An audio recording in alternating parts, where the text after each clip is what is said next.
Hi and welcome to our Sport and Society video put together by Sophie McKenna, Amy Copland, Tom Sten and Tom Chapman. We chose to select feminism as we looked at the statistics within college and there would not have been a broad enough base to study race, and the majority of the college is from a white background. The male and female ratio was roughly equal, and therefore we thought feminism would be the best topic to research.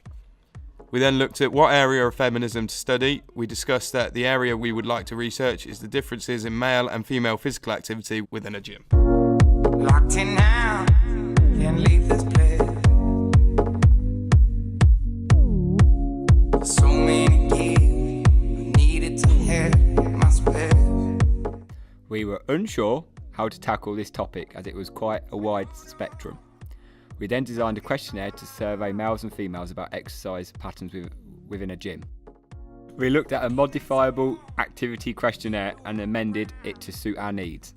We then distributed these questionnaires into different environments, which included college and Rhino's gym, and asked a range of people to fill them out. We have now analysed the results to see if there are any particular exercises, patterns and differences between males and females in the gym. This week we believed that it would be very difficult to do a lit review because there is 4 of us.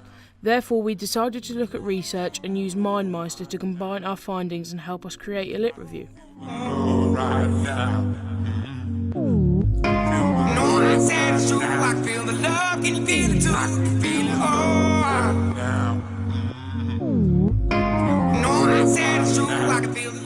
MindMeister is an online mind mapping software where everyone can log on whenever they want so they can add to the mind map.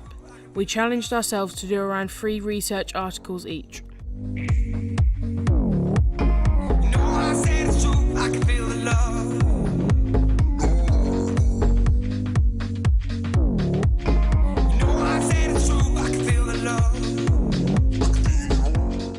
We then analysed the surveys further and discovered that when females do use the gym, it is often only cardiovascular equipment.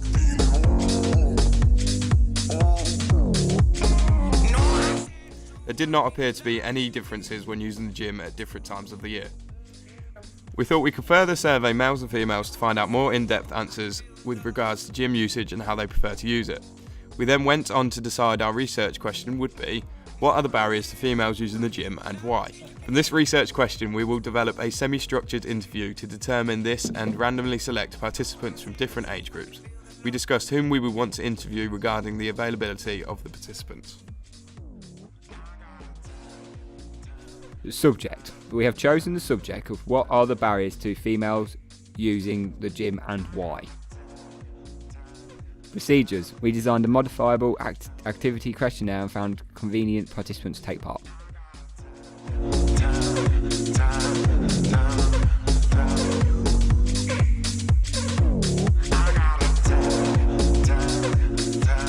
We then analysed these questionnaires and found that very few women use the gym, and when they did, it tended to be cardiovascular equipment only.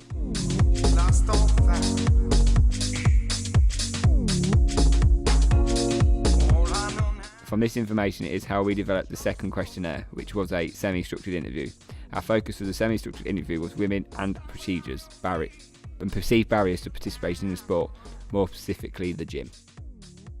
We then extracted relevant answers from these interviews, which helped us to understand the greatest perceived barrier to women in sport. The design. We based our questionnaire on both a modifiable activity questionnaire, but changed it to suit our needs. I can feel the love right now. I can feel the love right now. I can feel it all. We then also based our semi-structured interview on Sechrist, Walker and Pender's work. This allowed us to understand questions we could ask and help us to develop questions in our own way. We included a Likert scale question to help us determine which barriers were of greater importance to our participants. Firstly, 10 females ages between 18 to 42 years old had to take part in a semi-structured interview. These people were convenient people because they were there at the time we needed them.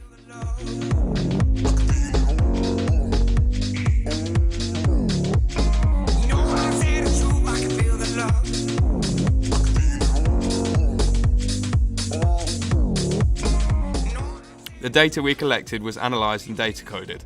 This allowed us to look at the common barriers to why women do not go to the gym. We then analysed the Likert scale questions using Wordle. We chose this because it is visual and it will be useful when we make our video.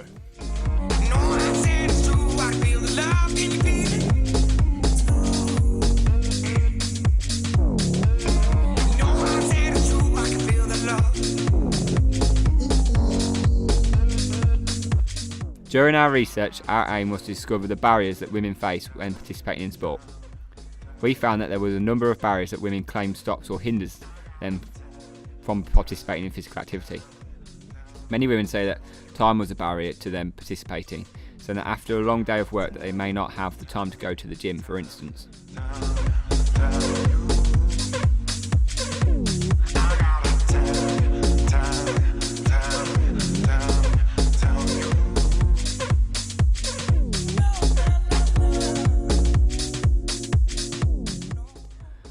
Also, not just after a long day, but some women work unsociable hours, meaning that they do not have a chance to go and exercise or take part in physical activity. Many of the women claim that they also had other commitments that stop them from participating in sport. Many of them are mothers and stated that after work or when the children are home from school that they cannot go and take part in physical activity as the children need caring for. Because they cannot get someone to do it for them, the children may have their own sports sessions or clubs that they need to go to, as well as that they said that they needed to prepare for their children for school and the next day, for instance.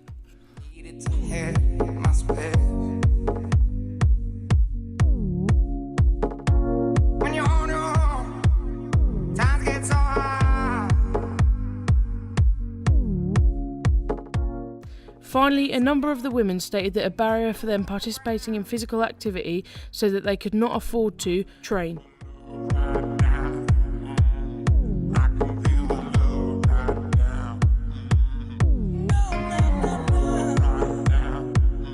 This is because many sporting activities that are on offer to the general public cost money to participate in.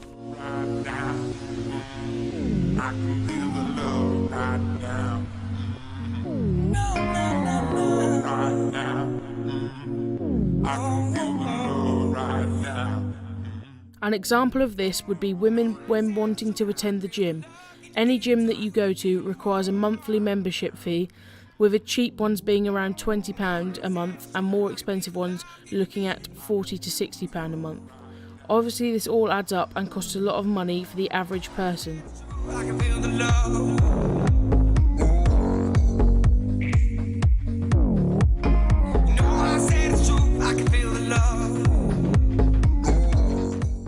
Another example could be attending classes such as Zumba, spin and yoga sessions. All of these cost and they're not always that cheap. Even such things as playing badminton with a friend, you need to pay for the cost of using the sporting facility and sometimes the equipment. All of these listed above are some examples of what women said they found were a barrier to them participating in sport.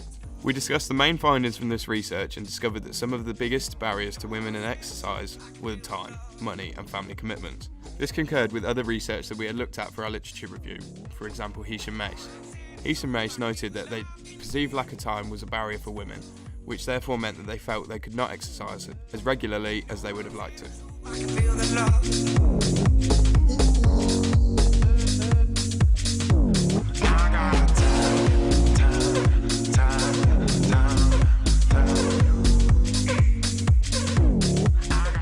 We then discovered there were many opportunities to overcome these barriers, such as free classes and also more convenient times to take part in activities.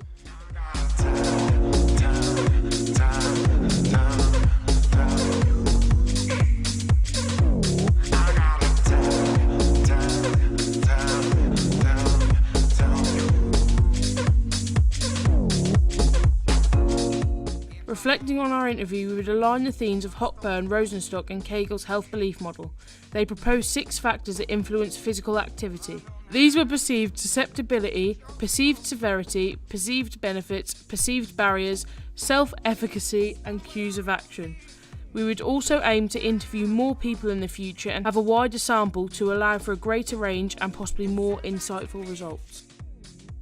Thank you very much for taking the time to view our video.